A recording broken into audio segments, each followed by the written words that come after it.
जय हिंद मित्रों। हमारे घरों में नकारात्मक ऊर्जा का प्रभाव केवल वास्तु दोष की वजह से नहीं होता है।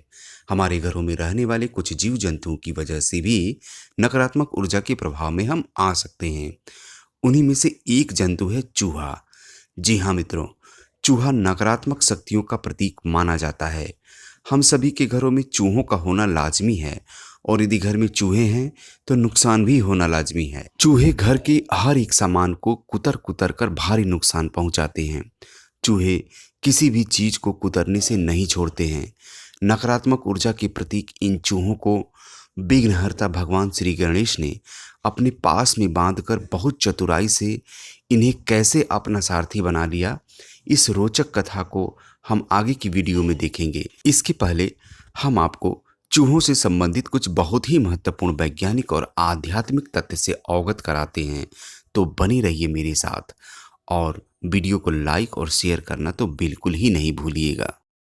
सबसे पहले यदि हम चूहों की उम्र की बात करें तो ये अपना सेकेंड बर्थडे भी कभी कभी ही मना पाते हैं, अर्थात इनकी उम्र 2 साल से ज़्यादा नहीं होती है। चूहों को इंग्लिश में माउस, रैट या माइस कहते हैं। माउस संस्कृत के मस शब्द से बना है जिसका अर्थ होता है चोर। चूहों का दिल 1 मिनट में औसतन 310 से 840 बार धड़कता है, जबकि मनुष्य का हृदय 1 मिनट में सिर्फ 60 से 100 बार ही धड़कता है। चूहे यदि 5 मंजिला इमारत से भी कूद जाएं तो भी इन्हें चोट नहीं लगेगी। गुदगुदी करने पर केवल इंसान ही नहीं, चूहे भी हंसते हैं। चूहे खुश होने पर अपनी आंखें कपकपाते हैं। चूहों की हंसी पर बहुत सारे प्रयोग किए गए हैं। वाल्ट डिज्नी ने चूहे की अजीबो गरीब हरकतें देखकर मिक्की माउस का किरदार गढ़ दिया, जो आज सारी दुनिया के लोगों को हंसा रहा है। चूहों को पसीना नहीं आता है। ये अपनी पूंछ में मौजूद रक्त वाहिकाओं या ब्लड वेसल्स को फैलाकर और सिकोड़कर शरीर का तापमान नियंत्रण करते हैं। चूहा बिना पानी के ऊंट से भी ज्यादा समय तक रह सकता है। चूहे कुशल तैराक होते हैं और ये लगातार 3 दिनों तक पानी में तैर सकते हैं तथा 3 मिनट तक अपनी सांस को रोक सकते हैं। वायरल बुखार से लेकर प्लेग नामक बीमारी तक लगभग ढेर सारी बीमारियों के लिए चूहे ही जिम्मेदार होते हैं। हमारे देश में राजस्थान के बीकानेर से थोड़ी दूर देशनोक नामक जगह है, जहां करणी माता नाम का चूहों का मंदिर है। इस मंदिर में 20,000 से भी ज्यादा संख्या में चूहे हैं, जहां लोग प्रार्थना करने आते हैं और चूहों को दूध तथा अनाज का भोग लगाते हैं। मित्रों, कल्पना करिए कि यदि हम दुनिया के सभी चूहों को मार दें तो क्या होगा, मतलब हमारे ऊपर इसका क्या प्रभाव पड़ेगा। पहली बात तो ऐसा संभव नहीं है, और अगर ऐसा संभव हो भी जाए तो हमारे वैज्ञानिकों को नए प्रयोग करने में काफ़ी दिक्कत का सामना करना पड़ेगा। विशेषकर ड्रग्स और दवाओं का प्रयोग चूहों पर ही किया जाता है।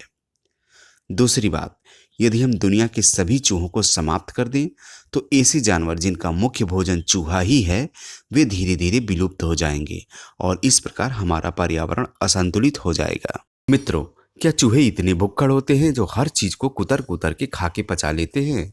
मित्रों, आपको जानकर हैरानी होगी कि ये बात सही नहीं है कि चूहे अपनी भूख को शांत करने के लिए कठोर से कठोर वस्तुओं को कुतरते रहते हैं।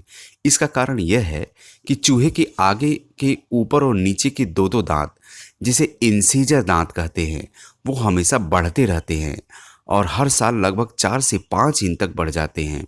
इसी कारण चूहे अपने दांतों की वृद्धि को नियंत्रित करने के लिए अपने दांतों को पीसते रहते हैं और ये कठोर से कठोर चीज़ों को कुतरते रहते हैं ताकि इनके आगे के ये इंसीजर दांत घिसते रहें। यदि चूहे ऐसा नहीं करेंगे तो इनके इंसीजर दांत इनके जबड़ों से बाहर निकल आएंगे और ये चूहे कुछ भी खा पाने में असमर्थ हो जाएंगे। फलस्वरूप भूख के कारण तड़प तड़प कर इनकी मृत्यु हो जाएगी। मित्रों, यदि आप ये कारण जानना चाहते हैं कि आखिर क्यों और कैसे चूहों के आगे के ये दांत हमेशा बढ़ते रहते हैं, मनुष्य तथा अन्य जानवरों के दांत क्यों नहीं बढ़ते हैं, इस महत्वपूर्ण जानकारी से संबंधित वीडियो का लिंक डिस्क्रिप्शन बॉक्स, आई बटन तथा एंड स्क्रीन में मिल जाएगा। वहां से आप इसको टच करके देख सकते हैं। गणेश जी बुद्धि और विद्या के अधिष्ठाता देवता है। तर्क वितर्क में उनका कोई जवाब नहीं है। एक एक बात या समस्या की तह में जाना और उनकी मीमांसा करना तथा उचित निष्कर्ष तक पहुंचना उनका शौक है। और इसी शौक के चलते श्री गणेश ने नकारात्मक शक्तियों के प्रतीक मूषक या चूहे को कैसे अपना वाहन बना लिया, आइए एक रोचक पौराणिक कथा देखते हैं। कथा के अनुसार एक बार देवराज इंद्र के दरबार में क्रौंच नामक राक्षसी गुणों से युक्त एक गंधर्व भी उपस्थित था। उस समय इंद्र किसी गंभीर विषय पर चर्चा कर रहे थे, लेकिन क्रौंच किसी और ही मूड में था और वह इधर उधर अप्सराओं के पास जाकर हंसी ठिठोली कर रहा था। तभी इंद्र का ध्यान उधर गया। क्रौंच के इस व्यवहार को देखकर इंद्र अत्यंत क्रोधित हो गए और उसी क्षण उन्होंने क्रौंच के चूहे की जैसी चंचलता को देखकर उसे चूहा होने का श्राप दे दिया। चूहे के रूप में भी क्रौंच का चंचल स्वभाव तो बदलने से रहा, वह एक बलवान मूषक के रूप में सीधे महर्षि पराशर के आश्रम में जा पहुंचा तथा वहां आश्रम में भयंकर उत्पात मचाना शुरू कर दिया। आश्रम के सभी उपयोगी वस्तुओं को कुतर कुतर के नष्ट कर दिया तथा मिट्टी के पात्रों को तोड़कर सारा अनाज समाप्त कर दिया। आश्रम की सभी उपयोगी वस्तुओं के नष्ट हो जाने के कारण महर्षि पराशर अत्यंत दुखी हो गए। महर्षि पराशर चाहते तो अपने तपोबल से राक्षसी गुणों से युक्त इस मूषक को नष्ट कर सकते थे, लेकिन जीव हत्या के पाप से बचने के लिए तथा इस समस्या के निवारण के लिए उन्होंने भगवान श्री गणेश की शरण ली। भगवान श्री गणेश ने आते ही अपना तेजस्वी पास फेंका। पास उस मूषक का पीछा करता हुआ पाताल तक गया और उसका कंठ बांधकर घसीटते हुए श्री गणेश के सम्मुख उपस्थित कर दिया। पास की पकड़ से मूषक मूर्छित हो गया। मूर्छा खुलते ही मूषक ने श्री गणेश की आराधना शुरू कर दी और अपने प्राणों की भीख मांगने लगा। गणेश जी को मूषक पर दया आ गई। तब उन्होंने मूषक से कहा, तूने आश्रम के ऋषियों को बहुत ही कष्ट दिया है, लेकिन फिर भी इस समय तुम मेरी शरण में हो और शरणागत की रक्षा करना भी मेरा धर्म है। इसलिए जाओ, मैंने तुमको क्षमा कर दिया। कोई और वरदान चाहती हो तो मांग लो। ऐसा सुनकर उत्पाती मूषक का अहंकार जाग उठा। उसने तुरंत कहा, मुझे आपसे कुछ नहीं चाहिए, लेकिन हाँ, आप चाहें तो मुझसे वर की याचना कर सकते हैं। मूषक की गर्व भरी वाणी सुनकर गणेश जी मन ही मन मुस्कुराए और कहा, यदि तेरा वचन सत्य है तो तू मेरा वाहन बन जा। मूषक के तथास्तु कहते ही गणेश जी तुरंत उस पर आरूढ़ हो गए।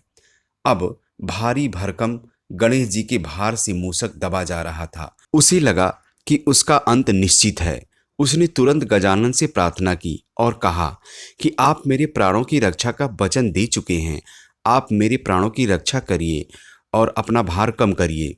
अहंकारी और उत्पाती प्रवृत्ति तो मूषक का स्वभाव है और मेरे इस स्वभाव के कारण हुए इस अपराध को आप क्षमा करिए। इस प्रकार मूषक का गर्व चूर कर श्री गणेश जी ने उसे अपना वाहन बना लिया तथा मूषक से कहा कि मेरे कारण आज से तुम्हारे प्राणों की रक्षा होती रहेगी।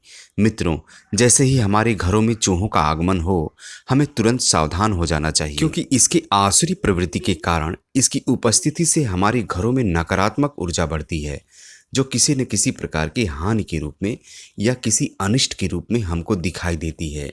यदि हम इसकी नकारात्मक ऊर्जा के प्रभाव से बचना चाहते हैं तो सबसे पहले हमें ये कोशिश करनी चाहिए कि इन चूहों को मारें नहीं, क्योंकि ऐसा करने से भगवान श्री गणेश अत्यंत क्रोधित हो जाते हैं।